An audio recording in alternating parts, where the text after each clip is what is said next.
नमस्कार, आप देख रहे हैं बातें दिल की। मैं हूँ ऋचा अनिरुद्ध और ये एक बहुत ही खास सीरीज आपके लिए तैयार की गई है आपकी मेंटल और इमोशनल हेल्थ से जुड़े मुद्दों को डिस्कस करने के लिए। और ये सीरीज आप तक लेकर आए हैं स्लीप वेल फाउंडेशन और Sanjeevani society for mental health. हर एपिसोड में हम अलग अलग टॉपिक्स पर, अलग अलग इश्यूज पर बात करते हैं। और आज का टॉपिक बहुत ही इंटरेस्टिंग है और बहुत रेलेवेंट है इस समय, क्योंकि हमने सुना और अपने आसपास देखा भी कि कोविड की महामारी के दौरान जब हम सब लोग अपने अपने घरों में बंद हो गए, वर्क फ्रॉम होम हो गया, बहुत सारे लोगों की नौकरियां चली गई, बहुत तरह की दिक्कतों का हमने सामना किया। और जो बीमारी थी या जो मौतें थी वो तो थी ही। उसका एक बहुत बड़ा और बुरा असर पड़ा है शादियों पर। बहुत सारे कपल्स अलग हो गए, शादियां टूट गई, लड़ाई झगड़े बढ़ गए। तो क्या वजह रही शादियों पर ऐसा असर पड़ने की, और क्या क्या सीख हमें कोविड से मिली एक शादी को न सिर्फ बचाने के लिए बल्कि उसको और मीनिंगफुल बनाने के लिए, पति पत्नी के रिश्ते को और ज्यादा समझदारी देने के लिए। तो कोविड के दौर में शादियों के हाल पर बात करने के लिए हमारे साथ जुड़ रही हैं संजीवनी से वॉलंटियर काउंसलर परमीत कौर मनचंदा। परमीत, आज हम जिस टॉपिक पर बात कर रहे हैं, आई थिंक बहुत सारे लोग उससे रिलेट कर पाएंगे। कोविड के हालातों में शादियों में क्या हुआ, मैरिजेस ने किस तरह से टर्न्स और यू टर्न्स लिए।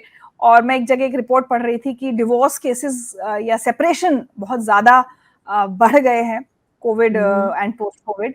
तो क्या वजह रही, आज हम आपसे समझना चाहेंगे। तो सबसे पहले तो यही बात कर लेते हैं कि आज हम जब इमोशनल और मेंटल वेलनेस की बात हो रही है तो marriages in the times of Covid क्यों डिस्कस कर रहे हैं। एक दिन मैं एक सेशन में थी जहाँ एक ट्रेनर थे जिन्होंने पूछा सबसे, वहां बैठे हुए सबसे, कि एक अच्छा पार्टनर मतलब एक अच्छा हस्बैंड, एक अच्छा वाइफ कैसे होने चाहिए। इतनी लंबे इतने जवाब आए, रिस्पेक्टफुल हो, केयरिंग हो, मेरा ध्यान रखे, बिना कहे मेरी बातें समझ ले, घर पे हाथ बटाए, मेरे पेरेंट्स का ध्यान रखे, बच्चों का ध्यान रखे, पैसे भी अच्छे कमा ले तो वेरी नाइस, गुड लुकिंग होना चाहिए, हम इकट्ठे मजे भी करें, और कभी मैं परेशान हूँ तो मुझे ऐसे मनाएं। ऐसे लंबी एक लिस्ट आ जाती है। तो वैसे ही अगर हम 2 जनरेशन पुराने से अभी अगर कंपेयर करें तो इस रिश्ते पे, शादी के रिश्ते पे प्रेशर काफी बढ़ गया है ना। पहले हमारे पास कम्युनिटी होती थी, फैमिली बड़ी होती थी, बहुत लोग थे जो हमारे को कुछ कुछ जरूरत कहीं कहीं पूरी कर देते थे। अब जब छोटी हो गई है फैमिली तो हम एक दूसरे से, अपने पार्टनर से ज्यादा एक्सपेक्ट करते हैं चीजें। अब इस सब के कॉन्टेक्स्ट में जब हम देखें, पैंडेमिक आ गया, कोविड आ गया और घर में बंद हो गए, जरूरतें तो हमारी कम नहीं हुई, हमें अभी भी प्यार भी चाहिए, मन में कोई बहलाए, घर की रिस्पॉन्सिबिलिटी शायद बढ़ी गई, ये सब हो गया। और अब हम बस एक दूसरे से ये चीज एक्सपेक्ट करते रहते हैं। तो अब हम देख रहे हैं कि इस रिश्ते पे प्रेशर कितना बढ़ गया है। हम अब दोस्तों से नहीं मिल पाए, फैमिली से नहीं मिल पाए, बस एक अपना पार्टनर दिखता है घर पे, जहां हमें लगता है मजे भी इसी के साथ करें, काम भी इसी के साथ बांटे, बच्चे भी इसी के साथ बड़े करें। तो प्रेशर बढ़ गया है इस रिश्ते में, है ना। और अगर हम कहें कि एक हैप्पी मैरिज होती क्या है, इसकी डेफिनेशन क्या है, तो हैप्पी मैरिज मतलब शायद 2 लोग जो एक दूसरे की जरूरतों को, एक दूसरे की भावनाओं को, एक दूसरे की अच्छाइयों को भी और एक दूसरे की कमियों को भी समझ सकें, स्वीकार सकें। तो ये करना इस टाइम पे कई जगह हमने स्ट्रगल किया है और हमें मुश्किलें हुई हैं। तो इसलिए इस रिश्ते को देखना शायद हमारे लिए जरूरी हो जाता है। तो चूंकि आप काउंसलिंग के प्रोफेशन में ही हैं परमीत, और मैंने भी कहा कि जैसे सुन रहे हैं कि बहुत सेपरेशन और डिवोर्स के केसेस बढ़ रहे हैं, काउंसलिंग के लिए भी ऑब्वियसली आप देख रहे होंगे कि बहुत सारे कपल्स आ रहे हैं। तो कॉमनली आप जब लोगों से बात करती हैं, आपके पास लोग काउंसलिंग के लिए आते हैं कपल्स, तो क्या लग रहा है, क्या क्या इश्यूज निकल कर आ रहे हैं, खासकर ये कोविड के दौरान शादियों में जो कुछ हो रहा है। तो ऋचा, संजीवनी में हम काउंसलिंग जो करते हैं, हम 1 to 1 करते हैं, चाहे इशू कुछ भी हो, चाहे शादी का हो। तो हम कपल से तो नहीं मिलते, बट डेफिनेटली हम किसी से भी बात करते हैं तो समझ तो आता है कि उनकी जिंदगी में चल क्या रहा है ना। इश्यूज बहुत सारे रहे हैं, इतना कुछ बदल गया। Day 1 ऑफ लॉकडाउन हमारा इंडिपेंडेंस कहीं खत्म हो गया। जो हम अपना घर से सुबह तैयार हुए, निकले, अपना काम किया, घर आए, एक दूसरे से मिले, वो सब खत्म एकदम। आई डोंट थिंक शुरू में, बट थोड़े समय में हमें एक स्टिलनेस महसूस होने लगी, जैसे क्या बात करें शाम को, सुबह से शाम तो साथ थे, क्या स्माइल कर ले। अब आज कोई कह रहा था अब स्माइल भी क्या करें, सुबह से शाम तक उसी को देख के हेलो हाय करते है ना, बदल गया वो चीज। हमारे रूटीन चेंज हो गए, हमें शुरू से सब इस्टेब्लिश करना पड़ा कि घर पे अब जैसे किसी ने उस दिन शेयर किया कि पहले दिन हस्बैंड, मैं सुबह अपना काम वाम करके कमरे में बैठती हूँ, थोड़ी देर अपना टाइम लेती हूँ, अब हस्बैंड हर थोड़ी थोड़ी देर में कमरे से कुछ लेने आ रहे हैं। चौथे पांचवें दिन तो मेरा रोना निकल गया कि मेरा सारा सा टाइम चला गया है, बिल्कुल जो मेरा टाइम होता था। तो ये सब बदल गया राइट ऑन डे वन। हमारी रिस्पॉन्सिबिलिटीज कितनी बढ़ गई घर पे, मतलब किचन है तो अब सारा दिन चल रहा है, कितना कुछ हमने घर का ध्यान सफाई सब कुछ हमने कितनी बार करनी पड़ी। हाँ, और खुद भी किया और कितने बार करना पड़ा, क्योंकि घर में सब सारा समय वही है। फिर हम अगर देखें कि कहीं पर जो सीरियस इश्यूज हमने फेस करे इस टाइम पे, जो हमारा लॉस, हमारा ट्रॉमा, किसी ने किसी लव्ड वन को खो दिया, किसी के घर में बहुत सीरियस इलनेस हुई, किसी के घर में जॉब चले गए, या फाइनेंशियली स्ट्रगल किया हमने इस टाइम पे, सैलरी नहीं मिल रही, लेट आ रही है, कम हो गई, ये सब इश्यूज जब आए, तो इसके साथ भी जब हमने एज एन इंडिविजुअल जूझा, तो कहीं पे इसका एक इम्पैक्ट हमारे शादी, हमारे रिश्तों पे भी पड़ा। तो वो भी एक चीज कहीं आई, दोनों ने इकट्ठे मिलके देखने, सबका रिएक्शन फर्क था इन चीजों को लेके। रिस्पॉन्सिबिलिटीज जो बढ़ गई, अगर हम घर पे हैं, स्पेस कम हो गई। आपने देखा होगा कि अच्छा, कई मैंने सुनी शादियां जिसमें 10 साल से साथ रह रहे हैं, अपनी फैमिली इन लॉज के सब इकट्ठे रह रहे हैं, बट क्या होता था, सुबह उठ के अपने काम पे निकल गए, शाम को आ गए, तो कुछ खिटपिट होती है तो सॉल्व हो जाती है, शाम तक बुला मन देते शांत हो हैं, जाता ब्रश अंडर द है। हाँ, कारपेट हो गया। बिल्कुल। पर अब देखिए कि स्पेस कम हो गई, फ्रिक्शन है, एक सुबह शाम एक दूसरे से मिल रहे हैं, कहीं पर वो शांत होने का मौका ही नहीं मिलता। तो कई लोगों ने इस टाइम पे सोचा कि पता नहीं इकट्ठे रह सकते हैं कि नहीं, ये सवाल भी उठा। तो ये भी एक कपल को बीच में बहुत बड़ा टॉपिक है टू डिस्कस। और अगर देखे पढ़ाई बच्चों की, इतने दोस्तों से मैंने सुना है कि कब स्कूल खुले और ये वापस जाएं, क्योंकि ऐसे तो हंस के कह रहे हैं बट बहुत प्रेशर है। अब टीचर बन गए, साथ में बैठे हैं, उनको टेक्नोलॉजी सिखा रहे हैं, दोनों हस्बैंड वाइफ, अब इस बार लड़ाई तुम सुलझाओ, मुझसे और नहीं हो रहा। सुबह से शाम तक एक बहुत बड़ा प्रेशर आ गया कि बच्चों को सारा समय संभालने का, एंटरटेन भी करने का, पढ़ाने का।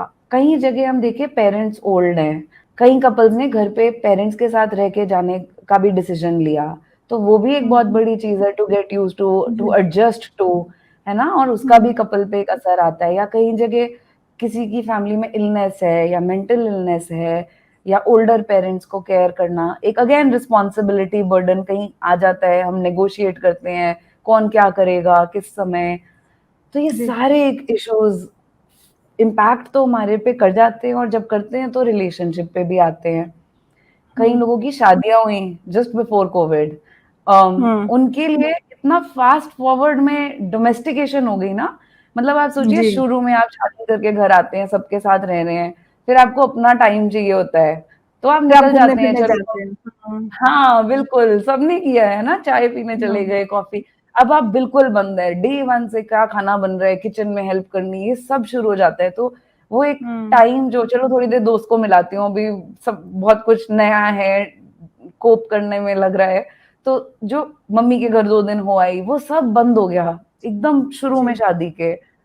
या कई कपल्स जो अलग अलग जगह क्वारंटीन हो गए, अलग अलग जगह फंस गए, कोई काम की वजह से कहीं है, कोई पार्टनर कहीं है, उनकी अपनी प्रॉब्लम्स आई, कम्युनिकेशन। तो बेसिकली मैं कहूंगी कि हाँ, इतने सिवियर इम्पैक्ट भी रहा है जैसे डोमेस्टिक वायलेंस, पर कई जगह कुछ माइल्डर इम्पैक्ट भी रहा है, जिसको शायद हमने ऐसे समझा नहीं है, इसके बारे में बात नहीं की, है ना। तो आई वुड से दोनों को देखना जरूरी है। तो जैसे परमीत, आपने कहा कि बहुत सिवियर कॉन्सिक्वेंसेस हुए जहां पर डोमेस्टिक वायलेंस हो गई, तो ऐसे ही अगर मैं कहूँ कि भाई डिवोर्स हो गया या सेपरेशन हो गया, वो एक बहुत सीरियस कॉन्सिक्वेंस हुआ। लेकिन अगर हम इमोशनल और मेंटल हेल्थ की बात कर रहे हैं, तो जो शादियां टिकी भी हैं, जो कपल्स अलग नहीं हुए हैं, उनके बीच लेकिन जो एक, क्या आपको लगता है कि एक ऐसी दरार पड़ी है कोविड के दौरान जो अब आगे की उनकी मैरिड लाइफ पर असर डालेगी? डेफिनेटली ऋचा, कई लोगों ने हमने इस टाइम पे स्ट्रगल किया है और उसके कॉन्सिक्वेंसेस हम देख रहे हैं और शायद आगे भी देखेंगे। मतलब आप सोचिए, जब ये सारी सिचुएशंस हुई, हमारे अंदर बहुत सारी फीलिंग्स आई, है ना? किसी को हेल्पलेस लग रहा है, अकेला लग रहा है, मिसअंडरस्टूड लग रहा है, सैड लग रहा है, उदासी या डिप्रेशन भी लग रहा है, घबराहट हो रही है, एंजाइटी, फियर। ये जो सारी फीलिंग्स मैंने फील करी इस समय पे, कभी कुछ, इनफैक्ट कई लोगों ने कहा इमोशनल रोलर कोस्टर जैसा लग रहा था। अगली पता नहीं सुबह किस मूड में उठेंगे इस जी। लॉकडाउन के दौरान। तो ये जब मैंने फील की, तो कहीं मेरी अटेंशन जाती है इसके साथ जूझने में, है ना? मैं मेरा माइंड जाता है, पुराने कोपिंग के तरीके भी चले गए। मैं बाहर नहीं जा सकती घर के, मैं दोस्त को नहीं मिल सकती, दुख है, किसी को लूज कर दिया उसका अफसोस है, पर इकट्ठे मिलके मना नहीं सकते। तो ये जी। सारी जो मैं फीलिंग्स है, और मेरे को अलग तरीके भी ढूंढने हैं अब कोप करने के, कि घर में हम्म। बंद होके कैसे कोप करते हैं इनके साथ। तो ये सब जब हम्म। मैं देख रही हूँ, तो मेरे पार्टनर को या मेरी शादी को कौन देख रहा है ना? तो जब हमने शुरू में कहा कि हैप्पी मैरिजेस, हम एक दूसरे को देख रहे हैं, समझ रहे हैं, उनकी ज़रूरतों को देख रहे हैं, इस सब से तो मेरी अटेंशन हट गई, मेरा मन हट गया। तो इन सब का असर आता है मुझ पे और मेरी शादी पे। तो एक एग्ज़ाम्पल ये दूँगी, रिसेंटली मुझसे किसी ने शेयर किया, बहुत परेशान थी, कहती मेरे हस्बैंड है ना, बहुत देर सोते रहते हैं, दिन-रात ऐसे मैं देखती हूँ सोते रहते हैं, जब सब सो जाते हैं ना घर में, फिर थोड़ी देर उठते हैं। उनके घर में अभी हाल-फिलहाल ही किसी की डेथ हुई थी, तो ऑब्वियसली सब पे बहुत इम्पैक्ट था, सब अलग-अलग वेज़ में उसके साथ कोप कर रहे थे। मैंने इससे पूछा आपको कैसा लग रहा है? तो कहती बहुत अकेला लगता है, मेरा मन करता है कि कोई चला गया, हम मिलके बात करें एक-दूसरे से, हम शेयर करें, वो मुझे बताएँ उन्हें कैसा लग रहा है, I want to support him. तो मुझे तो बिल्कुल अकेला लग रहा है। और हस्बैंड को कैसा लग रहा होगा, तो वो भी शायद अफ़सोस में हैं, बहुत मन में हेवी हैं, और उनको भी शायद मिसअंडरस्टूड लगता होगा कि ये सुबह-शाम मुझे पुश क्यों करती रहती है बात करने को, मैं इतनी मुश्किल से तो अभी अपने आप के साथ डील कर रहा हूँ। तो कैसे हम दोनों का डील करने का तरीका, कितना फ़र्क एक-दूसरे से है। और जब ऐसे आता है तो दोनों को लगता है मैं ही विक्टिम, मेरे साथ ही खराब हो रहा है, उसको नहीं समझ आ रहा कि मेरे लिए कितना मुश्किल है। जी। और ऐसे फ़ील करने से फिर निकलता है क्रिटिसिज़्म, ब्लेम, एक-दूसरे की बात तो समझ ही नहीं आती, लगता है ये क्या बात कर रहे हैं। तो ऐसे एक-दूसरे पे निकलने लगता है। फिर जैसे आप कह रहे हैं, जब ये बहुत समय चलता रहे, हम एक-दूसरे तक वापस ब्रिज ना ढूँढ पाएँ, अपनी फीलिंग्स के लिए वेंट ना ढूँढ पाएँ, तो सेपरेशन तक भी जाती है बात। मन करता है जी। छोड़ के चले जाओ सब यहाँ से, या सेल्फ हार्म की भी थॉट्स आती हैं, या डोमेस्टिक वायलेंस या किसी और को हार्म करने का भी गुस्सा बिल्डअप होता है। तो it does get that bad अगर हम इसको देखें ना, और इसलिए इसको देखना ज़रूरी भी है और बहुत इम्पैक्ट ज़रूरी। तो डेफ़िनेटली है। तो कोविड ने मैरिजेस पर सिर्फ नेगेटिव इम्पैक्ट ही डाला है परमीत, या कहीं कुछ ऐसा भी आपको बड़ा हैरान करने वाली कहानियां सुनने को मिली जहां कुछ पॉजिटिव हो गया हो, कोई रिश्ता टूटते टूटते बच गया हो? नहीं, रिचा अच्छा भी रहा है, क्योंकि अगर हम देखें शुरू में कितने लोगों ने कहा ना, कैसा लग रहा है पहली बार दोपहर के बीच में घर के सारे लोग इकट्ठे हैं। एक किसी ने मुझे अपनी स्टोरी बताई कि बच्चे जैसे पढ़ने गए हुए थे, हस्बैंड काम पे जाते थे, दोपहर को सब इकट्ठे बैठते थे, इकट्ठे अपने कमरे में, और चाहे सब अपना-अपना कर रहे हैं, बट इकट्ठे हैं। कितना हम्म। डिलिशियस ऑलमोस्ट फीलिंग है, अपनी दोपहर को अपनी फैमिली के साथ ऐसे कर पाना। हमको एक-दूसरे का कुछ इनविजिबल वर्क दिखने लगा। इनविजिबल वर्क मतलब, जैसे मुझे नहीं पता पूरा दिन जब मेरे पार्टनर जाते हैं काम पे तो उनका कैसा दिन होता है, क्या-क्या करते हैं, कितनी कॉल्स आती हैं उन्हें, कितनी स्मार्टली जवाब देते हैं लोगों को, कितने लोग उनको अप्रिशिएट करते हैं। हमें पहली बार वो देखने का मौका मिला अपनी लाइफ में। या जो पार्टनर घर सँभाल रहे हैं, हमें वो दिखा कि अरे! कितना काम होता है। कितना दिन काम में रहता चम्मच ही कितने इकट्ठे हो जाते हैं धोने के, पूरा दिन खाना बन-बन के, अभी कोई ये माँग रहा है, कोई वो माँग रहा है, कितने अच्छे से वो सब कुछ हैंडल कर रहे हैं घर पे। तो एप्रिसिएशन भी आई अपने पार्टनर के लिए। कितनी रियल बातें हुई इस टाइम पे ऋचा, क्योंकि हमने जब कोविड में एक डर ये आया, कितने लोगों से मैंने सुना कि अपनी विल बनाई पहली बार, कि क्या है, क्या इकट्ठा किया, किसको क्या छोड़ के जाना है। बहुत करेज लगती है ऐसी बातें करने के लिए, सोचने के लिए।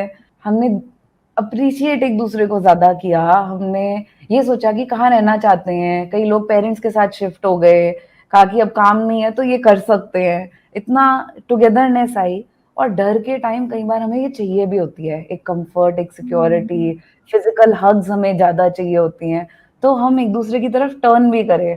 एक एग्जांपल दूंगी, आपने देखा है कभी, मैंने ये पढ़ा था कि जब सनफ्लावर्स को सन से लाइट नहीं मिलती ना, वो एक दूसरे की तरफ टर्न हो जाते हैं और एक दूसरे को देते हैं टू सर्वाइव।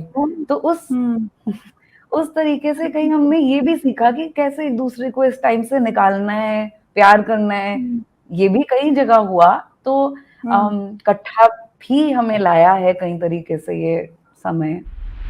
कोविड ने मैरिड कपल्स को क्या सिखाया? What are the lessons to be learn? क्योंकि अब वापस जिंदगी दोबारा खुलने लगी है, लोग अपने अपने ऑफिसेज जाने लगे हैं, बहुत सारे लोग, सामान्य पटरी पर आ रही है जिंदगी, लेकिन क्या सीखे हम इस दौर से, द मैरिड कपल्स?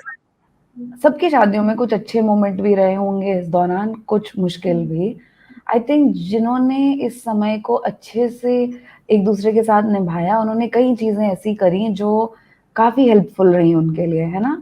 जैसे आई वुड से एक चीज की क्रिटिसिज्म शायद कम करी, कि वैसे भी किसी को अपने बारे में कुछ खराब सुनना नहीं अच्छा लगता, किसी के लिए ठीक नहीं बैठता। पर आप देखें कि बार बार किसी को इस मोमेंट पे, चाहे सेम चीज है, रोज सुबह चाय बना के मिल रही है, पर 300 वाली बार भी कहना थैंक यू तुमने मेरे लिए चाय बनाई, अच्छी बनी है, तो ये अप्रिसिएशन करना, है ना। क्रिटिसिज्म से हटके देख पाना कि अच्छा है इसमें, ये मेरे लिए करते हैं चीजें, वो एक दूसरे में अप्रिशिएट करना वाज समथिंग जो बहुत अच्छा रहा for couples. I would say एक चीज और, एक्सपेक्टेशन मैनेज करना। जैसे आज हमने बात की कि बढ़ गई एक्सपेक्टेशन, तो उसके 3 पार्ट कहूंगी ना। एक ये कि पहले समझना कि मेरी एक्सपेक्टेशन है क्या।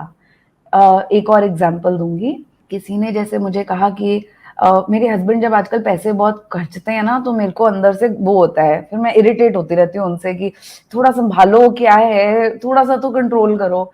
और फिर हमारी खिटपिट हो जाती है कि तो क्या है, मैं कमा रहा हूँ तो क्या प्रॉब्लम है अगर किसी के लिए कुछ अच्छा ले आऊं। तो मैंने पूछा भाई कि क्या खटकता है जब वो पैसे खर्चते हैं, तो उसने कहा इतना मुश्किल टाइम रहा ना, तो मुझे लगता है कि पैसे थोड़े बचा के रखें, कोई पता नहीं कल को क्या हो जाए, थोड़ी सिक्योरिटी की मेरी नीड है कि फाइनेंशियल कुछ रखा हो बैंक में। तो पहली बात तो ये समझना कितना जरूरी है, वरना हम बस आते रहेंगे, तुम ये गलत करते हो, तुम ये, तो समझना कि मुझे चाहिए क्या। फिर दूसरा, अब समझ आ गया तो हमें लगता है भाई इसको समझ जाना चाहिए ना मेरे को क्या चाहिए। प्यार का मतलब है कि दूसरे को पता हो मुझे क्या चाहिए, पर ऐसा तो होता नहीं है ना हमसे दूसरे के लिए, ना दूसरे का हमसे। तो रुक के देख पाना कि मांगना कैसे है, कम्युनिकेट कैसे करना। प्यार से कहना है कि एक्चुअली तुम बहुत ध्यान रखते हो, अच्छे से कमा रहे हो, मैं चाहती हूँ कि इतने पैसे हम अलग रख लें ताकि कल को कोई बीमार हो जाए तो हॉस्पिटल के हों हमारे पास। नहीं मांगने में बहुत चांस है कि मिल जाएगा, क्योंकि इतने प्यार से मांगी हुई अच्छी समझी हुई चीज है। पर कुछ चांस ये भी है कि फिर भी ना मिले, और अगर फिर भी ना मिले तो क्या करना है, तो ये देखना है कि मेरे लिए अगर ये जरूरी है तो मैं कैसे कर सकती हूँ, जो भी मेरे पास है मैं अपने लिए कैसे मैनेज कर सकती हूँ। और दूसरा ये कि अपने आउटसाइड सर्कल के साथ एक कनेक्शन बना के रखना। कोविड में हम लोग, कई लोग बंद हो गए जूम पे, बार बार फिर इंटरनेट पे नहीं मिला, मुझसे मिला जाता, मैं थक गई हूँ, और या फिर फोन पे हम कट ऑफ कर दिए। तो वो अपनी कनेक्शन बना के रखना, भड़ास हो तो निकालने की कोई जगह हो, खाली कर सकें। बार बार एक ही दूसरे से एक्सपेक्ट करने में भी ओवरलोड हो जाता है ना, थक जाते हैं। तो ये भी एक चीज है जो आई थिंक काफी हेल्पफुल है। एक चीज और, क्योंकि हम सब इतना कुछ फील कर रहे हैं, ये देखना कि हम सब को कब कौन सी फीलिंग हुई, कब कौन सी बात चुभी, कब कौन सी बात से हमने कैसे डील किया, हम सबके लिए अलग है। तो जैसे वो दूसरा एग्जाम्पल था जिसमें मैंने कहा कि हस्बैंड सो रहे हैं, अब उसको कौन सी बात कितनी चुभी, कितनी लगी, और उसका कोप करने का तरीका क्या है, कहीं पे मेरे को एज अ पार्टनर उसके साथ पेशेंट रहना है। वैसे हमें कई बार लगता है ना, इतनी छोटी सी बात पे इतना, ये क्या कोविड को लेके डर डर डर बात करे जा रहे हो, थोड़ा आगे बढ़ो। पर ऐसे आगे बढ़ो कह देने से तो कोई नहीं बढ़ता। तो कहीं पे as a partner feeling okay, even अगर मेरे पार्टनर को मूड खराब है, थके हुए हैं, इरिटेटेड है, पर्सनली नहीं लेना, उनको अंडरस्टैंड करना, रिस्पेक्ट देना कि फील कर सकते हैं वो ऐसा, उनके लिए बड़ी है तो ये उनको उनकी स्पेस देना, उनको उनकी स्पेस देना, और बिलीव भी करना कि वो इससे निकलने की भी उनमें कैपेसिटी है। मेरे को नहीं उनको पुश करके जल्दी से ठीक करना है, वो कर सकते हैं, हेल्प ऑफर कर दो, और फिर उनको it's okay for them to not be okay, it's okay for, Sanjeevani की तो फिलॉसफी ही हमारी यही है कि it's okay to not be okay. कोई प्रेशर में जल्दी से ओके नहीं है ओके, तो उसको बिल्कुल रिस्पेक्ट करना है, अपने लिए भी पार्टनर के लिए भी। एक चीज और कहूंगी, ये सब करके भी आर्ग्यूमेंट हो जाती है, हो ही जाती है, कहीं ना कहीं डिसएग्रीमेंट कभी बिल्डअप हो जाता है, इमोशन, गुस्सा भी आता है। तो कंसिडरिंग अगर सब घर में बंद है, तो ये देखना कि कहाँ पे कैसे हम एक दूसरे से आर्ग्यू भी करें, टाइम ढूंढें अच्छा। तो अगर बहुत बिल्डअप हो रहा है तो आधे घंटे डिले कर दें लड़ाई, बट 24 घंटे से ज्यादा डिले ना करें, क्योंकि ये ना हो कि बात रह जाए, पर ये भी ना हो कि गुस्से में लगे। तो थोड़ा काम करें, दोनों अपना अपना काम करें, और फिर कहें चलो 3 बजे वापस करेंगे। अब करेंगे कहाँ करेंगे, है ना, कि घर में सब है, सबको, बच्चों को, बड़ों को नहीं हमने उसमें जरूरी लाना, तो वॉक पे चले जाएंगे या एक ड्राइव पे हो आएंगे और बात कर लेंगे एक दूसरे से कि क्या चल रहा है, क्या जरूरी है। तो कम्युनिकेट करने के भी हमें क्रिएटिव तरीके ढूंढने हैं, शांत होके एक दूसरे से बात करनी है, क्योंकि रिस्पॉन्सिबिलिटीज भी इतनी है डिवाइड करने की, तो कहना आप ये कर लो प्लीज, मैं ये कर लूंगी, ऐसे चल जाएगा। तो इसके तरीके ढूंढने। एंड में ये जरूर कहूंगी, अच्छा, जो चीज लोगों ने अच्छी भी करी इस टाइम पे, और जो चीज करने से अच्छा भी रहा, हमें फिर भी तरीके ढूंढने हैं जहां हम इकट्ठे हों और कुछ अच्छा फील करें, when we can be together and feel good inside, है ना, कि कितने लोगों ने इस टाइम पे नई चीजें बनाने की सीखी, हर एक के घर में जिसको मैं जानती हूँ कुछ नया खाना बनना शुरू हुआ है। तो पार्टनर ने कई जगह ब्रेड बना रहे हैं, कुछ अलग बना रहे हैं, कोई रेसिपी देख के केक बन रहे हैं घर पे, कई लोगों ने गार्डनिंग शुरू की, कॉमेडी शोज इकट्ठे देख रहे हैं, बोर्ड गेम्स खेल रहे हैं इकट्ठे एज अ फैमिली, या फिर किसी ने उस दिन मुझे बताया कि शाम को हम थोड़ी देर मंदिर में दिया जला के इकट्ठे मेडिटेट कर लेते हैं। तो पॉजिटिव वापस होना, एक दूसरे को एंजॉय करना, क्योंकि फन वीकेंड सब खत्म हो गए थे, तो वापस एक दूसरे के साथ एंजॉय करना भी आई थिंक इज समथिंग जो हेल्प करा है बहुत लोगों को। बिल्कुल, और मुझे तो लगता है कि परमीत, कोविड ने हम सबको सिर्फ एक दूसरे के साथ नहीं, लाइफ के साथ एडजस्ट करना भी सिखाया है, बहुत सारी चीजों के साथ कोप करना। और अगर जो मैरिड कपल्स इस चीज को सीख गए हैं, जो जो लेसन्स आपने बताया कि कोविड के दौरान हमारे सामने आए, उनको अगर हम सीख लें, तो मुझे लगता है people can create a better marriage, a happier marriage for themselves. Thank you so much Parmeet, marriage in the times of Covid के बारे में हमसे बात करने के लिए। और मैं तो बस यही उम्मीद करूंगी कि बहुत सारे मैरिड कपल्स जिनकी शायद अभी थोड़ी रोलर कोस्टर राइड चल रही हो अपनी शादी में वो आपकी बातें सुनकर कुछ सबक सीख पाए, कुछ समझ पाए। और एक चीज मैं जाते जाते यहाँ जरूर कहना चाहूंगी, अगर लग रहा है कि आप लोग एक दूसरे से नहीं एडजस्ट कर पा रहे हैं, बात समझ में नहीं आ रही, तो प्लीज एक बार कोई भी फाइनल डिसीजन लेने से पहले एक बार काउंसलर से जरूर जाके मिले। हो सकता है कि काउंसलर आपको एक ऐसा नजरिया दें जिससे आप नए ढंग से अपनी शादी को और एक दूसरे को देख पाए। So I think Parmeet, what do you say, कई बार काउंसलिंग से बहुत हेल्प मिल सकती है शादी को बचाने में। एब्सोल्युटली रिचा, कहीं भी अगर तकलीफ इतनी ज्यादा हो रही है या इतने परेशान हैं, तो डेफिनेटली हेल्प लें, खुद को क्यों इतनी तकलीफ में रखना है, और अगर रहेंगे तो वो निकलेगी। तो आपने बिल्कुल मेरे मुंह से शब्द ले लिए जब आपने ये कहा कि take help, it's nothing wrong with asking for help, बिल्कुल एब्सोल्युटली आस्क फॉर इट। बिल्कुल, क्योंकि मुझे ऐसा लगता है कि अगर हेल्प लेकर एक रिश्ते को बचाया जा सके, बहुत सारे लोगों की जिंदगी उस एक रिश्ते से जुड़ी होती है, so why not give it a try. Thank you so much Parmeet for talking to us. Thank you Richa, thank you.